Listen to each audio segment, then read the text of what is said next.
செய்வதை திருந்த செய்தல்.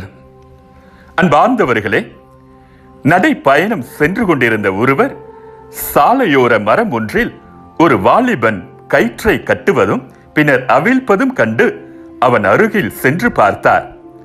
அவர் அருகில் செல்லும் போது அவன் கயிற்றை தன் மார்பில் கட்டிக்கொண்டு அதன் மறுமுனையை மரக்கிளையில் கட்டிக்கொண்டிருந்தான். என்ன செய்கிறாய்? தூக்கு மாட்டி சாகப் போகிறேன். அதற்கு உனது கழுத்தில் தானே கயிற்றை கட்ட வேண்டும், உனது மார்பில் கட்டி கொண்டிருக்கிறாயே. முதலில் கழுத்தில் தான் கட்டினேன், அது எனது கழுத்தை இறுக்குகிறது. எனவே தான் இப்போது எனது மார்பில் கட்டி பார்க்கிறேன் என்றான் அவன். அன்பார்ந்தவர்களே, எனக்கு வலுவூட்டுகிறவரின் துணை கொண்டு எதையும் செய்ய எனக்கு ஆற்றல் உண்டு. பவுல் அடியார் பிலிப்பியருக்கு எழுதிய திருமுகம் 4ஆம் அதிகாரம் 13வது இறைவசனம். விலகி நிற்பவர்கள் வெல்லுவதில்லை, வெல்லுகிறவர்கள் விலகி நிற்பதில்லை.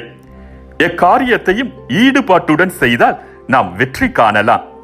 நாம் விரும்புவதை செய்வதில் நமது சுதந்திரம் அடங்கியுள்ளது. நாம் செய்வதை விரும்புவதில் நமது மகிழ்ச்சி அடங்கியுள்ளது. என்றும் கைவிடாத நம் ஆண்டவர் நம்முடன் இருக்க நாம் எதற்கு அஞ்ச வேண்டும்? மீண்டும் மற்றொரு சிந்தனையோடு உங்களை சந்திக்கும் வரை விடை பெறுகிறேன்.